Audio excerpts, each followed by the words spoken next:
Thank you, Scott, and welcome everybody. Always good to be here. I do want to talk a little bit about tonight about something we've hinted at before, maybe approached indirectly, but I thought it'd be really important, and that's the whole idea of distress tolerance.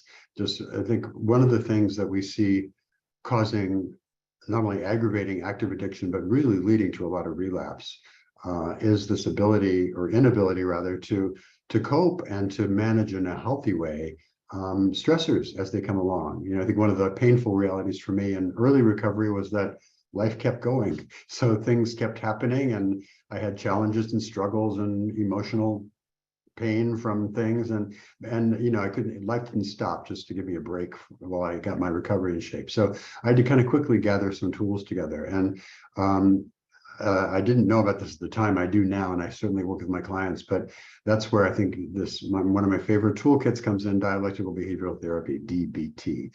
And they do amazing work with distress tolerance and some tools. For those of you that are new to dialectical behavioral therapy, it basically came about as a therapy for personality disorders, and then it moved into all kinds of everything else, different kinds of anxiety states. And now in the last couple of years, we found it's really effective for addiction. What it is simply a number of different toolkits. It's kind of life skills that at least I, as an addict, never got. Somehow I missed those life lessons along the way. And so I think in recovery, we really have to learn how to do those in healthy ways, because what are our addictions except one big unhealthy coping mechanism, right? I use my addictions to check out, to numb, to not feel, to avoid, all those things that we do that become so automatic. And so I want to point out, first of all, some ways that we enable and continue our pain, if you will, without having really effective distress tolerance tools. So some examples that I thought of where we spend a great deal of time thinking about pain, mistakes, problems. This is something that happens to partners as well as to addicts. We hear the term pain shopping sometime, where people kind of just dig into their pain, they ruminate on it, they can't get out of it, and it just ends up causing more pain. So that's one way we can do it. But all these things have costs, right? What happens when we do that? We're missing out on life. We're missing some of the good things that are happening right now. And also we know, just correlative wise, there's a huge correlation with depression when we start doing that, because our moods take a dive. We can't maintain healthy, resilient kind of attitudes. Another example, isolating ourselves to avoid problem people or problem situations or possible pain. I might get hurt somehow, so we just pull back and avoid, which works temporarily, but it ends up creating a lot of isolation. We spend a lot of more time alone. We get depressed and so on. Another obvious one, using alcohol, drugs, sex, porn, gambling, behaviors in order to numb ourselves, things I mentioned just a few moments ago. So the cost of that is enormous. We all in this webinar are familiar with the costs of addiction, whether you're the addict or the partner. It's just tremendous emotional, financial, even physical costs for everybody. We often hear in our partner letters that we read to our clients seeking integrity, the physical challenges that have been caused by living with an active addict. Not just the emotional, but the physical piece. People get physically sick from that. So there's a lot of cost that goes with that. Another one, taking painful feelings out on others. So sometimes we internalize it, sometimes we externalize it, right? We project it out on somebody else. And that has a toll too, a really direct toll. What happens? We lose people. We lose our friendships. We lose relationships. We lose sometimes jobs. I mean, it's bad when that happens. When we do that, and then we end up feeling bad about it too. That's the icing on the cake, is that we regret it sometimes and have some remorse and shame. And the final one, and we don't see this so much with addiction, but DBT refers to it because of the borderline situation. So more of the self-destructive behaviors. And in a way, addiction itself is a self-destructive behavior. And in many, many ways, it's a death wish. And unfortunately, one that comes true for a lot of drug addicts these days with fentanyl out there, increasingly so. But things like cutting, burning, restricting food, things like more extreme stuff, scratching, those are really the extreme stuff that we see sometimes with the original population DBT worked with. We don't see it, as I say, so much with addiction, but it's useful to think about and not the consequences. All right, so that's all the bad stuff. That's the wrong way. So I want to take two examples of DBT interventions, if you will, and just talk about how those might look. The first one for distress tolerance is something called REST. And DBT, you'll notice, has a lot of acronyms. And that's, I think, one of the strengths of DBT is that because of the acronyms, we can kind of memorize these toolkits in our mind and run through in the heat of crisis, right? If we're doing distress tolerance, we're under some kind of distress. And anytime we're under any kind of distress, emotional, physical, or so on, our bandwidth gets narrow, right? Our creative ability to like fix this is not quite as sharp. And so these ready-made toolkits are something that even in kind of that fog of emotional turmoil, we can remember these letters and practice it, and they really do help. So let's take REST. As you might have gathered, the REST each stand for something, and this particular DBT toolkit. So the first one, and this is when we're in some kind of emotional turmoil, take a rest. Very clearly, what does that mean? It means to breathe. It means to step away. It means to take a moment, right? Or 5 minutes or 10 minutes. It means to say sometimes stop out loud. But it means just a break in the energy, a break in the situation. And often we have to do that for ourselves. And sometimes, by the way, when we're in this emotional turmoil, there's something kind of perversely seductive about it. We can get kind of stuck in it, and it's hard to kind of extract ourselves sometimes, even though we very much want that, I think. So anyway, the first break is the first step rather is rest. To take a rest, break, stop the energy, put a little breathing space in there. And I recommend always breathing. Breathing is an incredibly powerful tool. We've done breathing techniques in other webinars. But the thing to remember about breathing, by the way, if you're trying to use it to relax, is the out breath on the breathing exercise. It's always good to do deep. I recommend breathing in through the nose, out through the mouth. So you get a circular breathing, but you want the out breath, the exhale, to be longer than anything else. When we do that, that's an actual physiological signal to our body to start relaxing and calming. So a long out breath, longer than the in. So rest, take a rest. The E in this particular intervention, evaluate. Like, what the heck is going on? What just happened? Or what's happening right now? Look at facts, because when we're caught up in this emotional hurricane, sometimes facts go out the window. And so really just study, we've taken a step back, we've kind of paused for a moment, let's look around. What are the facts of the situation? Because sometimes we run on emotion, we run on innuendo and so on. So really to take a break, look at what's happening. And I think for the perfectionists among us, this is a moment we don't have to have the whole story. We don't have to have it all figured out. A lot of times we get hung up on, well, I need to really have the full answer to this. We may not have that. We need just enough information to guide us in the next few moments, right? And so, so we don't need the total understanding, but we do need some kind of sense of what the heck is going on? Where am I? What's going on? So R, take a rest. E, evaluate. S, set an intention. Okay, so what am I going to do about this? And intentions are an incredibly powerful force in many aspects in recovery. But if we can set an intention for a day, for an action, but in this case, set an intention to talk about what am I going to do? So let's create a goal, let's create a plan, let's decide on an action. And it doesn't need to be perfect. It doesn't need to be the final solution, but it may mean, what do I do in this particular situation? How can I be of service to myself and perhaps whoever else is involved in this in a positive way? What can I do to bring down the energy, the heat, to take care of myself, to take care of everybody involved? So setting an intention for some kind of action. And then the final T, as you might imagine, take action, right? So at that point, we've evaluated, we make a plan, and then we implement it, we proceed.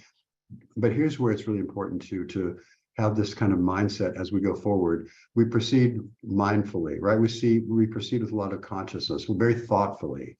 We proceed slowly. We proceed with a lot of awareness. So we're not just charging in, as we often do when we're reacting. I love the distinction. This isn't particularly DBT, but I like the distinction between reacting, which is kind of how I spent my whole life while I was in active addiction. I was just reacting to situations, as opposed to responding.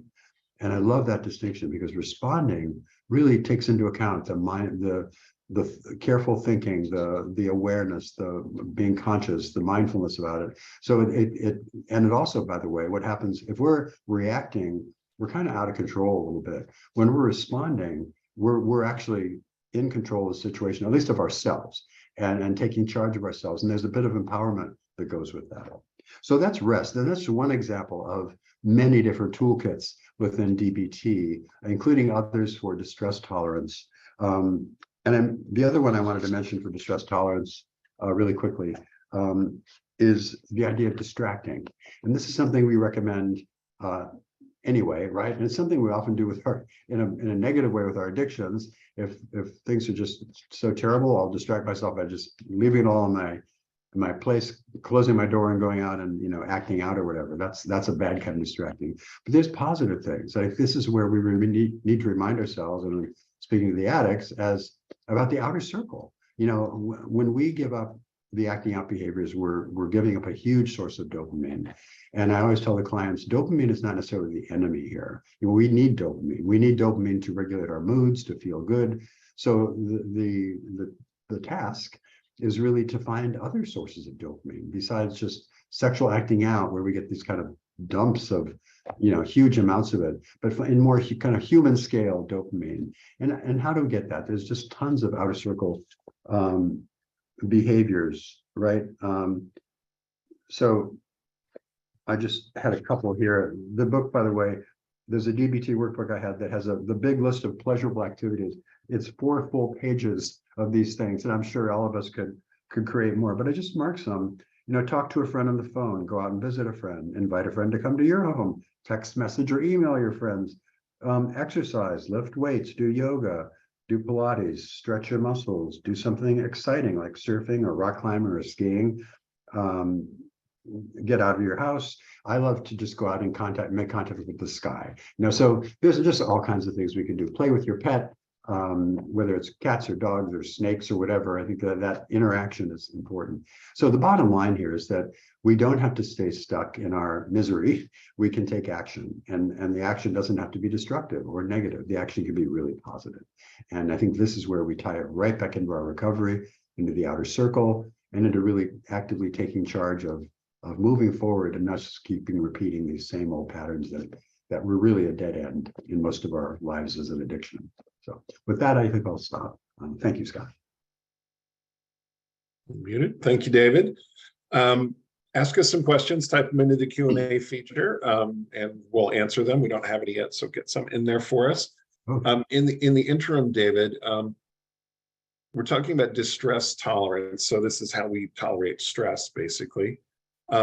What happens to the body and the neurochemistry? Because sometimes we hear people talking about, I think it's cortisol, that is sort of the stress neurochemical. Right. What is that? How is it produced? Why is it produced? What does it do for us that's positive? And what does it do to our bodies longer term if we don't learn to tolerate our stress? Yeah, that's a great question. No, it's a great question. And I want to take it back a step to look at addiction. What is addiction? What are intensity addictions doing for us? And by those, I mean all the amphetamines, cocaine, methamphetamine, even ecstasy, the Adderall, Ritalin, even those are count in that group. And the acting out, right? Gambling, sex addiction, porn addiction, kleptomania, working too hard, all those, every one of those activities and drugs create the very same response in our brain, which is this excessive amount of dopamine and adrenaline. And when normally we have our bodies experience an excess of dopamine and adrenaline, it's when we're in fight or flight mode. That's how intense this hormonal kick is in our body when we're acting out. It's like the same chemical response we get when we're confronted with a life and death situation. We have to fight or run, right? That's what's going on in our body. That's what we become addicted to, that sensation. So we have first of all, as intensity addicts, we're really prone to this intensity piece with adrenaline and dopamine, which itself is stressful, right? The fight or flight mechanism is supposed to be 3, 4, 5 minutes to get us out of danger, basically. But when we're in active addiction, it's going on for minutes, hours, with meth addicts, sometimes even days. So we have this chemical misfire going on. Along with that, then, to bring in the point you made, Scott, we have the other stress hormones that go with this fight or flight situation, primarily cortisol, but there are a number of others that are meant to kind of warn us, give us information, help our bodies deal with stress, but they have very direct physical consequences in terms of our physiology, in terms of our heart rate. They cause stress. And when we have this excess of cortisol, this constant steeping in cortisol, it has all kinds of damaging effects, including on our mood, depression, different kinds of anxiety, different kinds of startle responses, things that look very much like a response to trauma. But these are profound kind of chemical changes that we're doing to ourselves that are very, very destructive for people. And it's something to realize. The other thing, by the way, since we don't have questions, I'll just talk a little bit more. I mentioned the adrenaline dopamine connection on the fight or flight side. For those of us whose primary addiction is on the other side, which would be more the downer side, if you will, alcohol, benzodiazepines, opioids, complex carbohydrates, even the love and romance, sometimes the oxytocin has that kind of soothing effect. That's a whole different thing, a whole different set of chemicals, but equally destructive. And so really by doing these addictions, we're aware of the mood that results, but we really, I think, are unaware to a great extent of the chemical damage we're doing to our body the longer we do that. Oops. Muted myself again. With stress, though, I mean, I noticed that, you know, it lives in my neck, but I can get aches in the joints, things like that, intestinal problems. Does active addiction cause that kind of stress? Is it the double life of active addiction that causes that kind of stress? Because a lot of addicts have those issues during the addiction and also into early recovery. So is that the kind of thing that clears up? But is it related? Yeah, no, totally. And I think when we're in active addiction, not only do the chemicals and the behaviors cause harm, like for example, an alcoholic, right? Alcohol is socially acceptable, it's around everywhere, but it's a really powerful and quite dangerous drug. And so chronic alcoholics can get bleeding ulcers and intestinal issues and gout and liver, of course, liver damage most of all. And so there's all kinds of physical consequences from that, from other drugs. From the behavioral addictions, we see it more taking effect from the stress side of it. You know, managing, keeping all those plates in the air, keeping all those compartments straight, all the stories, all the lies, frankly, which, although there is a bit of, you know, self-centeredness and narcissism, I think, in every sex addict, it does take a toll. And so I think they do feel the stress of it, and it does cause some of these physical reactions. We see a lot of physical issues. It sometimes spills out into depression and anxiety, but other times more into the physical realm as well. Often gastrointestinal stress. The other thing, Scott, you mentioned was some of the body aches and pains. It's important to remember that there are more nerve cells in our gut than in our heart space than in our brain. This is a relatively new discovery in science, and what that means is that folk sayings like, you know, let me check my gut on that, or dying of a broken heart. I mean, this is all starting to be scientifically validated, that there's a lot of emotional intelligence, if you will, in our bodies. And that's why it's so important to listen to our bodies and react to it. But and we all have different stress patterns. You know, I carry stress in my stomach. Some people may carry it in the back of their neck, and women and men tend to be slightly different how they carry stress. So yeah, these are really important factors. So when we get people coming into treatment or early recovery, very often there's a lot of physical consequences that have to be fixed and attended to, like bleeding ulcers or stress, different kinds of stress reactions, or severe anxiety disorders or tics. You know, it can kind of spill out into these areas. Addicts and partners, by the way, pay a toll. And I want to mention the partners here too, because they also, I mentioned in the beginning of this talk, how in many of the letters, they'll talk about physical consequences of living with an active addict, how it's kind of destroyed their physical health. And of course, the emotional health, the anxiety, the depression, the preoccupation, the obsessiveness, right? Trying to trying to reclaim emotional safety. So looking for information, looking for data, and never quite getting enough to kind of feeling real assured. So yeah, this mind-body connection is very, very real. And we see it spilling over in both addiction and recovery, and both in the addict and in the partners. And the mind-body connection, it extends well beyond stress. It's all of the emotions, things like shame or embarrassment or whatever. They often manifest somatically. Is that the right term? In the body. The right term. That's absolutely the right term. And I do want to mention, I mentioned it before, but it's such an important point. Trauma, right? When we experience trauma, which most addicts and I suspect most partners have, I mean, talking early life trauma, not the trauma that goes back to addiction, which is not contested, but early life trauma, adverse childhood experiences we've talked about, those kinds of things really embed not just in our memories and our mind, but in our bodies. And so everyone, I think, can relate to either having or being told about maybe a massage where a pressure point was hit and somebody breaks into laughter or they burst out crying, because our bodies hold these emotional pockets, and trauma is the major source of how they get there. And so when we do trauma work, later in recovery, we have to really pay attention to those somatic pieces. And there's a brilliant book I've mentioned before, Bessel van der Kolk, The Body Keeps the Score, which really beautifully lays out how the mind and body are connected and how trauma affects everything. But more important, what can we do about it? And that I'm happy to report that almost every really good trauma therapy out there these days has some somatic component. So therapists are now recognizing you can't sit in an office and heal trauma with talk therapy. It has to be has to have a somatic component, at least an awareness of the body, or something like breath work or other things that are really powerful. Yeah. So, and we have questions in the Q&A, which I will get to, but I'm going to ask you one more question, because you mentioned massage and where you hit the pressure point, you laugh or you cry or something like that. Do you, since you're talking about somatic components to trauma therapy, do you recommend something like massage? Not necessarily during the therapeutic experience, but in conjunction with therapy? How does that work? Well, I think for somebody like a sex and porn addict in recovery, I think that's just a little too close to some triggering behaviors to be recommended. Yeah, I was speaking more in general terms, but I think anytime touch is involved, and touch is incredibly therapeutic.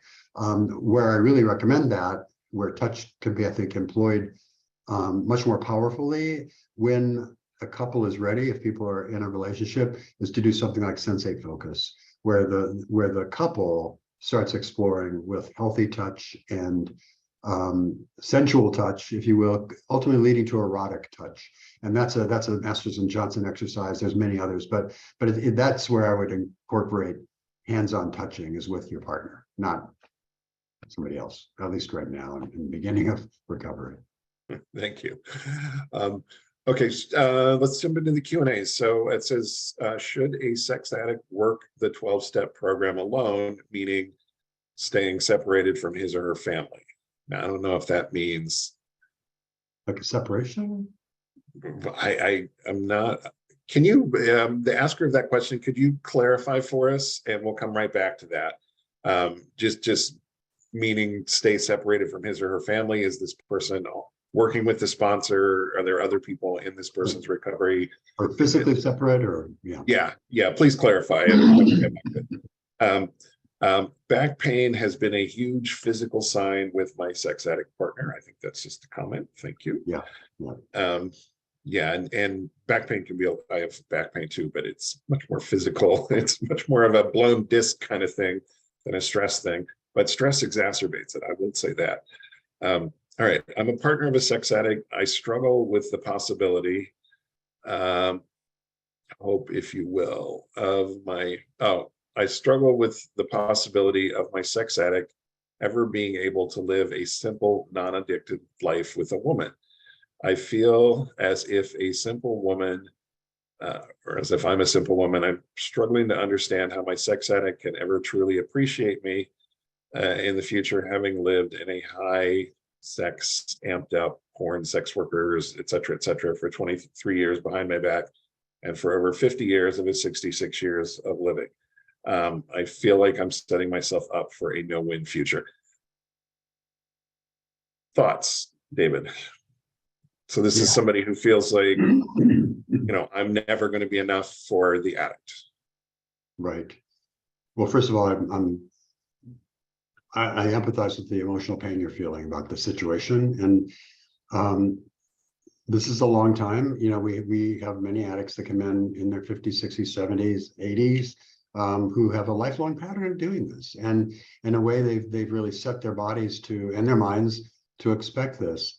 That said, though, I would like to at least plant a seed of hope, because I have seen a lot of people recover, including a lot of people who practice that kind of amped up lifestyle for many years. It's just a matter of, is the person ready to do it and give it up? And are they ready to then deal with other issues that are underneath it, like some of the distress tolerance stuff we talked about earlier? These are all, the addiction is a coping mechanism. And a lot of sex addicts are kind of clueless to the fact that sex addiction is not about sex, right? And we've said that here many times. It's about avoiding, not feeling. It's about emotional control and stifling, and so it's about other issues. And so the person really the key here is the person addressing those other issues and the addiction itself. Now, as far as you're concerned, I think I would hold out hope, but I'd be realistic. I mean, it's a rocky road ahead. I wouldn't, though I wouldn't definitely give up hope. I would participate. I would see how you can best help yourself. And what we tell our addicts, and it's very frustrating sometimes for them, but I'm going to say it to you too. A day at a time. Recovery is a process that unfolds sometimes slowly, sometimes frustratingly slowly. But if the person works it, it will work. And I think that's the key here. If the person really is committed, they can do it. The acting out of a sex addiction is never about the partner. The addict might say that, they might blame the partner for all kinds of things, but the addict is acting out because they're soothing, they're dealing with their own demons in that. The traumatized partners are very much victims of that. They're casualties, if you will. But it's not about you per se. It's nothing that you're not good enough here or too much there. That's not it, right? It's the addict has to do his work. So I would be guarded. I would take care of yourself. I would understand boundaries and all the tools that partners need to really function well. If you're not connected with some of our support groups here at Sex and Relationship Healing, I'd really advise them, because there's some really strong people in those groups that can share their experience and perhaps help you out. Yeah. And I'll just speak as a recovering addict. I'm 20 years sober from sex addiction, 18 from alcohol and drugs. And I was weird because I like downer drugs, but upper behaviors. So I like the intensity behavior. It's not unusual, by the way, but yeah. Not totally unusual, but when we talk about concepts, it's usually all uppers, and mine was more of a switching from one to the other. So, but that kind of a life, if I think about it now, not that I'm, never ever going to be in danger of relapsing again, but it just holds no appeal. It's actually the opposite of appealing at this point. That's that kind of stress, that kind of double life, that kind of sneaking around, and that kind of just overly amped intensity or overly numbness. It doesn't appeal to me now. I actually don't want that. I would want, if I was straight, I would want a simple woman, as you've described yourself. And yeah, so I think there's hope, but yeah, be patient, see what he does, see if he's willing to recover, do all of that stuff. The frustrating part about recovery is there's no guarantees, right? But the closest we can come to a guarantee is to do the work. And in my life, at least, and I think in Scott's life, if I can speak for him, we've taken the actions and we get the results. And a day at a time, that add up to months, to years, and so on. So it does go forward. I do want to mention, you reminded me, Scott, there's a passage in the Big Book, we don't often quote it, but it talks about that very thing you mentioned, where at some point, and it's not in the promises, but it's maybe around that section, at some point in our recovery, we had this transition from like fighting the resistance, the urge, the triggers, the cues, I kind of always struggling to like suppress it, to like, wow, I really enjoy my life now. That other life just loses its appeal. And that happened to me too. And that's a marvelous thing, because like no longer am I pulled to that at all. I'm kind of disgusted by it. Yeah, Like how almost I was repulsed by it. It's repulsed, better word. Yeah. why, who was that person that wanted to live that way? Yeah. I don't understand that part of myself anymore. So yeah. Okay, this is the follow-up to the initial question Oh, about great. whether you work the Good. 12 steps by yourself. The couple is physically separated and living apart. The addict does have a sponsor with his recovery group. So is that feasible? Well, I mean, maybe a more accurate question is, how involved should like a betrayed partner be in 12-step right. recovery, if And at I all? guess what I was going to say is what's the goal for the relationship, right? But first of all, let me start out just in general terms. Recovery can happen in many different contexts. I have seen situations like this where people are doing it separate, and there's a lot of activity kind of separate from the partner. And in a way, that's almost has to be for a while, because people have to get involved. They have to create the support networks. And I think sometimes it feels to the partner as if they're kind of, they've traded one, absentee partner for another who's now engaged in all this recovery activity. But I encourage you to kind of go with that, because it really is essential, really essential to create the networks, the support networks, the meeting structure and all that. That's the kind of very foundation of recovery. And that ultimately will provide more time with the family. Now, that can be done separate. It can be done within the context of a marriage. I guess my question here is that sometimes it's very beneficial for a couple who has the intention of really working this out down the road, right? Of healing, resolving their issues, coming back together and being, better than ever. But there's a period in the beginning where they benefit from not living in the same house, not being in the same place. And because oftentimes people just trigger each other, right? They get in arguments, or the partner can't relax because they're scrutinizing everything, or the addict feels, stressed or whatever. So sometimes it's better to have what we call a therapeutic separation. But I want to emphasize, it's not good enough just to say, well, I'm going to move out to another apartment for 3 months and just live apart. That just living apart, there's no magic in that. What you want to do if you're doing something like this is work with a therapist where you can set goals. Like, how am I going to use this time apart where I'm not necessarily being triggered or involved or whatever? How can I use it to make me a better person and a better partner? And so that time apart can be very beneficial. And so when you do come back together, you're in a better place. That one, and everybody does it differently, but one idea I like, if that's going to happen, the model is that there's a therapeutic separation basically until around the time of the formal disclosure. And at that point, the partner, everything's on the table. They can see, okay, what do I want to do in terms of this relationship now that I know everything? And at that point, you can decide. So that's a good structure, maybe, to have that therapeutic separation, the formal disclosure, and then coming together again and really working on the relationship.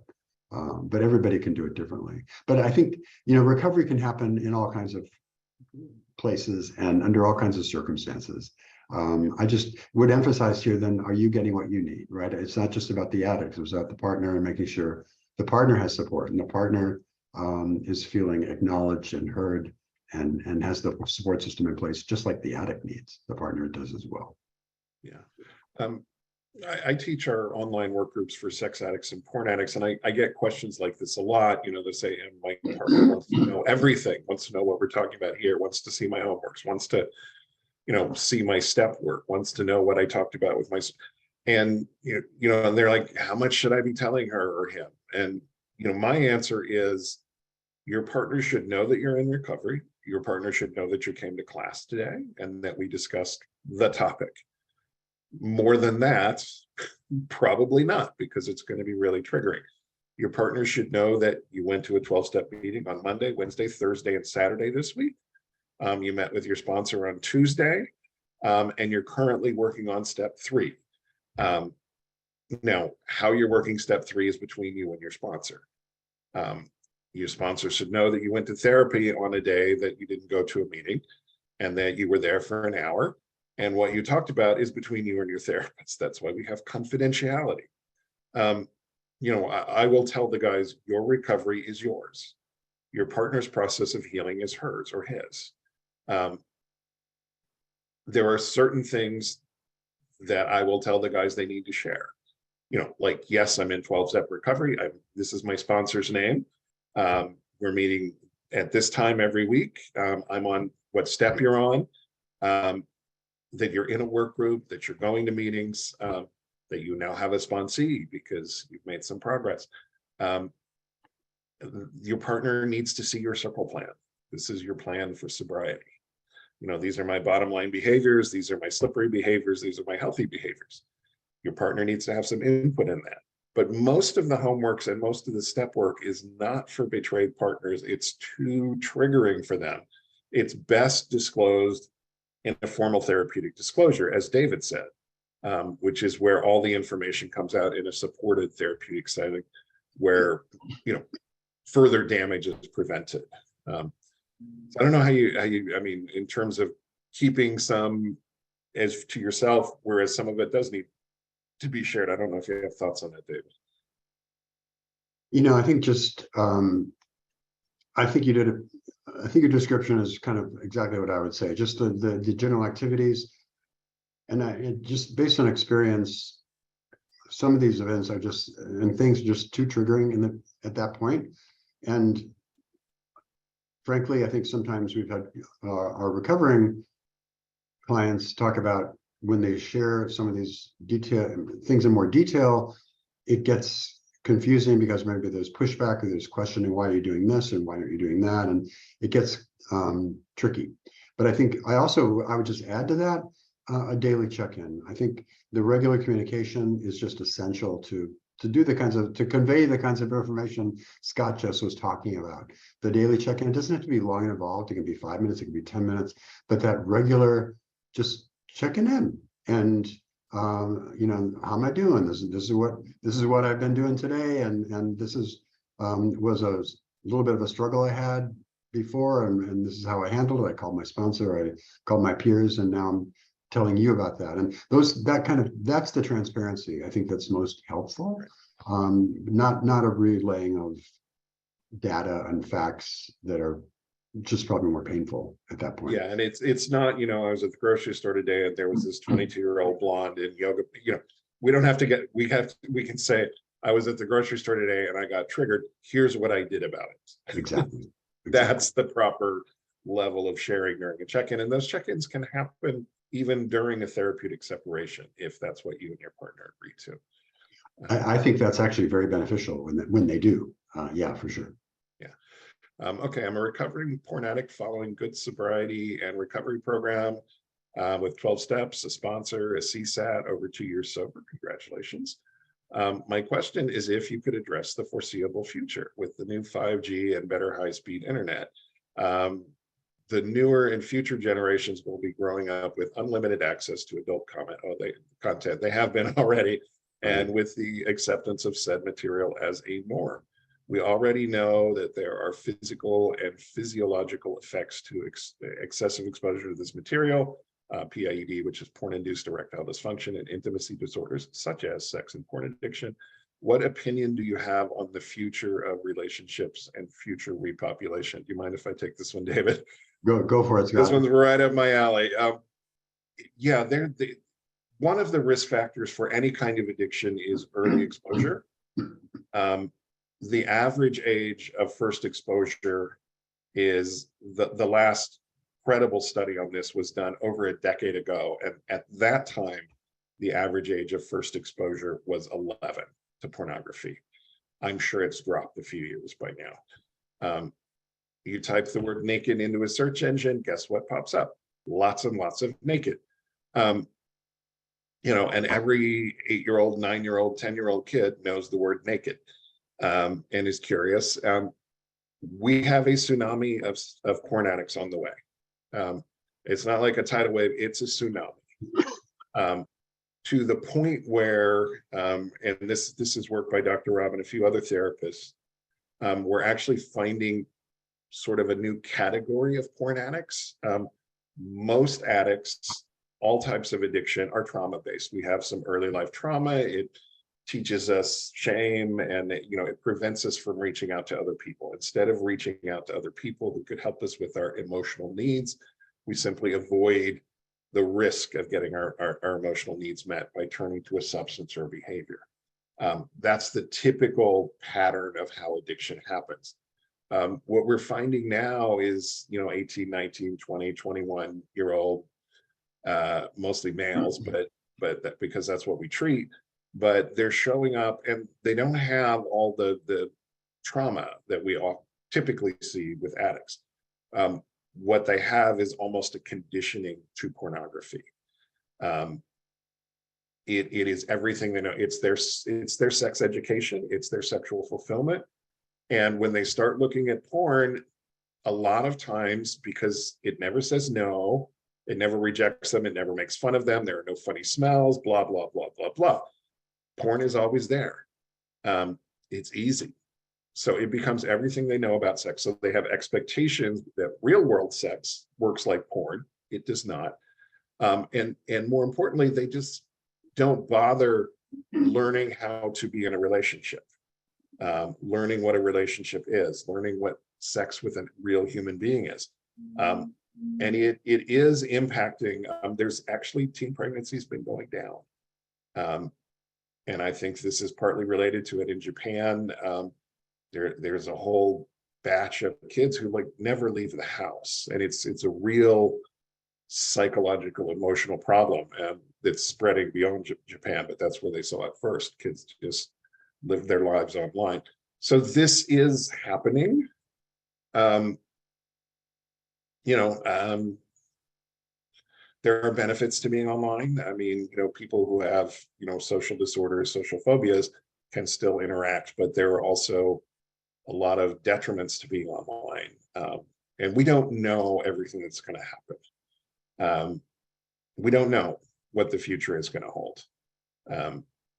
But I mean, there's a book called Love, Sex, and Robots. It predicts that in 50 years, marrying a robot will be as common as marrying a real person. Because you could program the robot to be exactly what you want. Including emotional connection, because they don't talk back, they don't criticize and all that. Right. Exactly. Yeah. Yeah. So unless you want them to. Unless you can program that in. So yeah, that's an interesting question. David, did you want to add anything to that? Or this is for Dr. Rob and I both. Your answer was great. I would just add that this is true for any addiction. We've known this for a while. When we get into some addictive behavior, we kind of freeze developmentally, emotionally.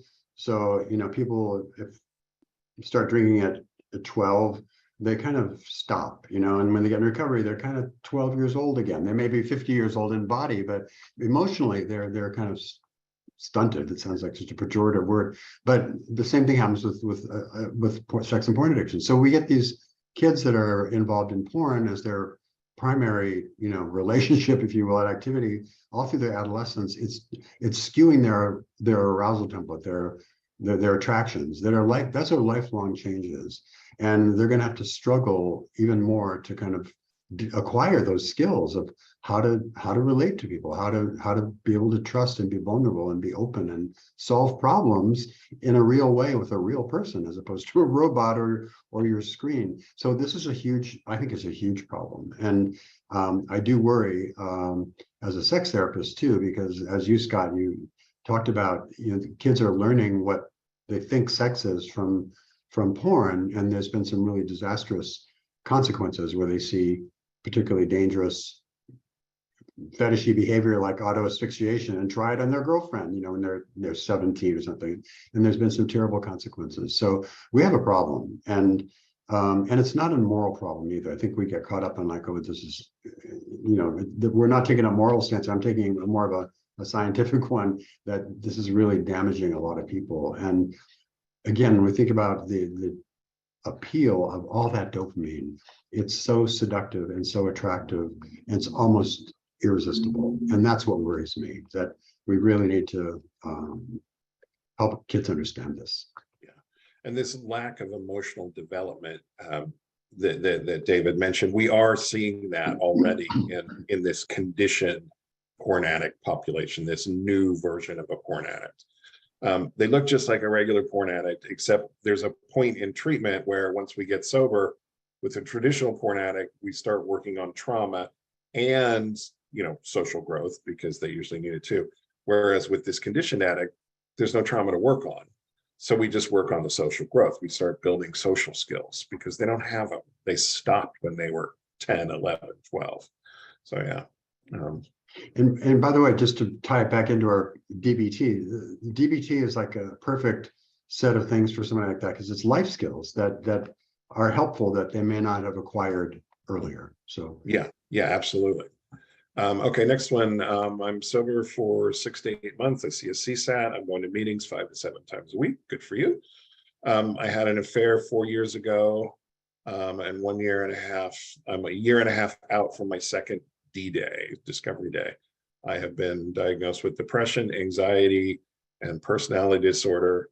It's hard to be present with my wife when she's triggered. I just got my blood test report done, and I have high triglycerides, vitamin D is low, and B12 is low. How can I get myself in it? How can I get myself in a better place to be more present? So there's a lot of info there. I'm just going to let you take it, David.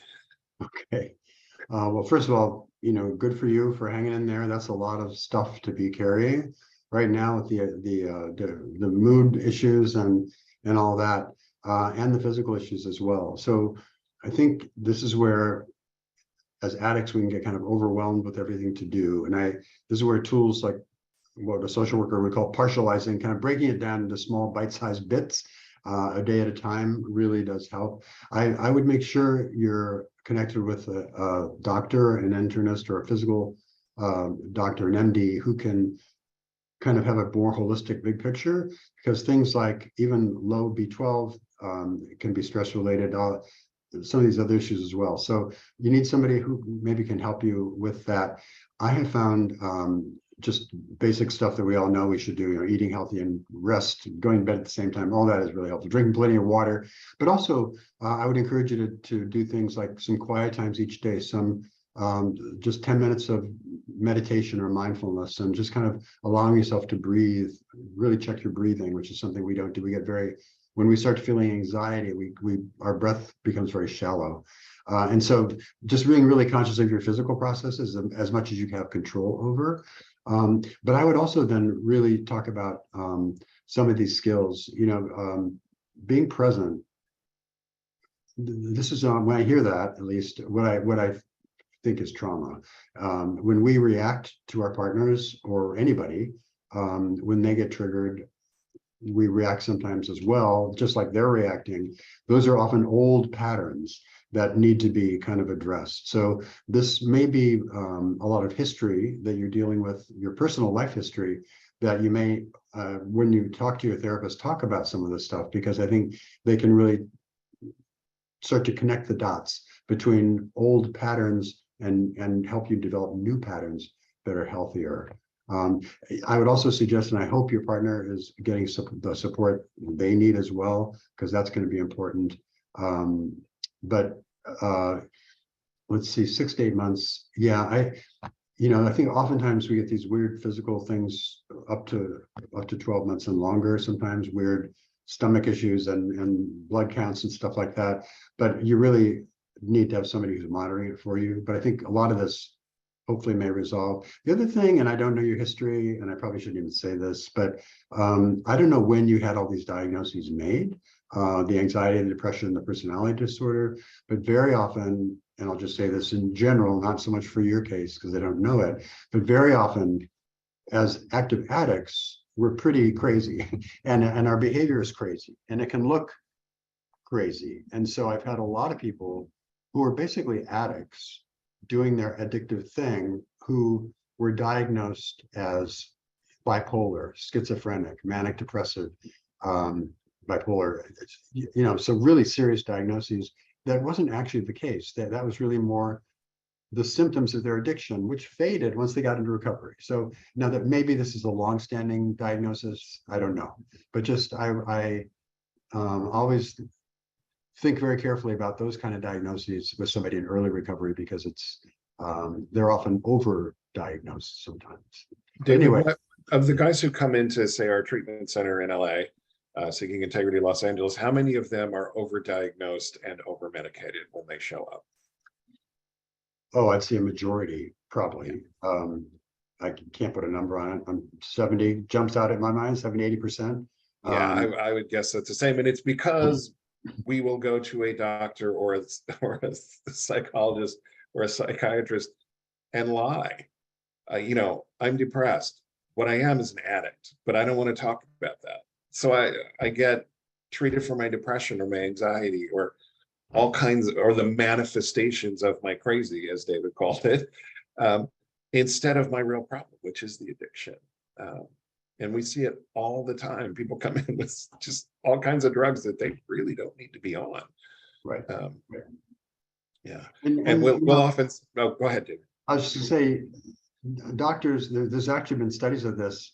Patients don't feel they've had a good doctor visit unless they walk out with a prescription. Literally, even if they don't need one. And so doctors will do that, and probably more than they should. And so that's why I always tell my clients to, out yourself to your doctor. Let your doctor know what's going on so they can collaborate with you instead of kind of being an enabler without knowing it by maybe giving you something. The one we see a lot with these intensity addicts is a lot of amphetamines, prescription drugs for ADHD, Ritalin, Adderall, Vyvanse, and so on. There is a good bit of ADHD, legitimate ADHD, but there's a whole bunch of ADHD that's kind of fuzzy.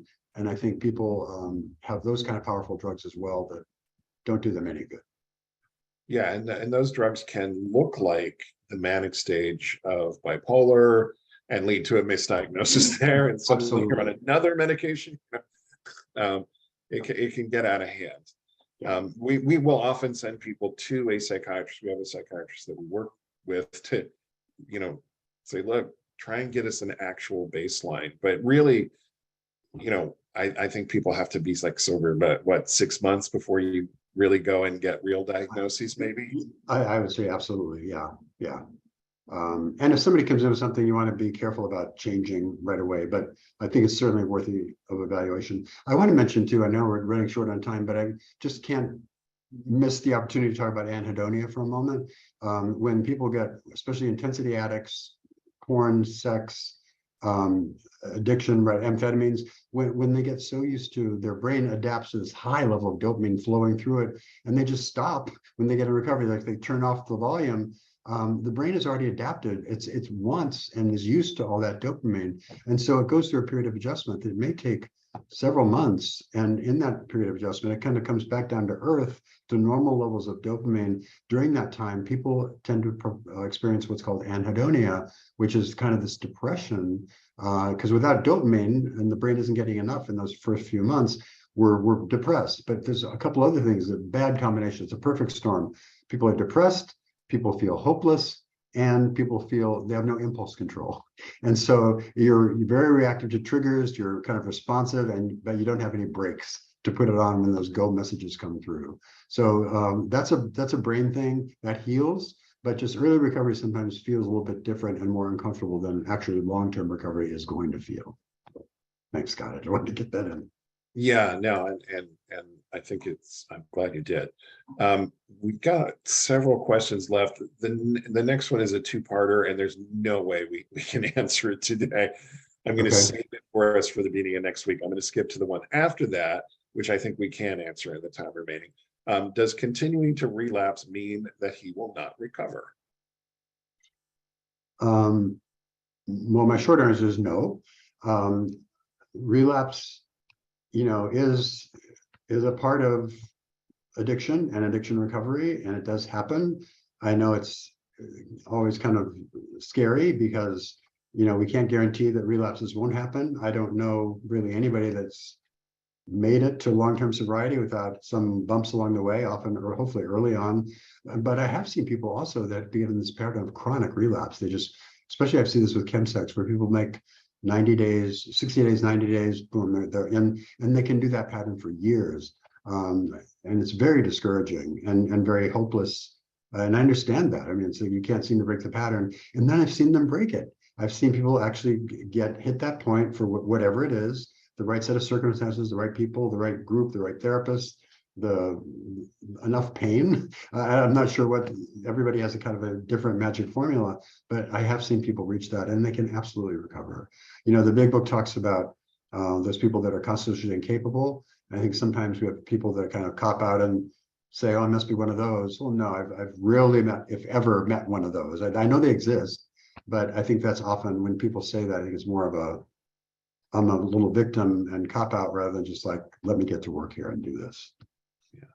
Yeah. You know, again, I'll go to my own story. I went to I started recovery in 2000. My sobriety date for sex and porn addiction is in 2002. My sobriety date for alcohol and drugs is 2004. It took me a while. What I can tell you is I kept learning. I kept kind of, you know, 12-step meetings, they say, keep coming back. That's right. And I kept going back. And somewhere along the way, it sunk in. And then what really happened was I just realized in the middle of a slip that this no longer works for me. Whatever I used to get from this, I'm not getting it anymore. I can't live this way anymore. And then I knew what to do. And since the 2004 sobriety, because I was still hanging on to alcohol and drugs, I won't call myself totally sober at that point. But when that happened, it's been pretty easy because I had 4 years of learning. All I had to do at that point was put it to use. Great. And you know, as David and I talked earlier, neither of us really has any pull toward active addiction anymore. Thank God. Yeah. There are days when it's, you know, I'll have a fleeting thought, but mostly, you know, I consider myself not recovered. I don't think I'm ever recovered, but I'm certainly not in imminent danger. It's so far from the center of my mind and my awareness that it's just not even there. You know, it's there. I know it is. I could find it if I wanted to, but it's not my first thought almost always. And I'll tell you, and I know David's seen this too. I mean, people come in and we can't help but say, oh, that one's got a chance, and look at someone and go, oh, that one, no way, not that one has no chance. And then they surprise us. That, you know, or sometimes there's people slipping and sliding for 3 or 4 years, like I did, and suddenly it clicks, and the light goes on, and it's like, and they become a different person over time. But it's an amazing transformation to watch. So don't give up hope just because I stopped predicting years ago because you never know. You never know. David's a better man than I am. I still do the Don't judge Scott. So thank you, everybody. We're out of time. I'm going to save the questions that we didn't get to. There's some really good ones. We'll start with those in next week's session. And then we'll jump into next week's Q&A after we get through this. So thank you, everybody, for being here. David, thank you for a great topic. Anything you want to say to take us out? No, just great conversation, great questions. And don't forget DBT. Look it up. Yep. Cool. All right. Good night, everybody. Bye-bye.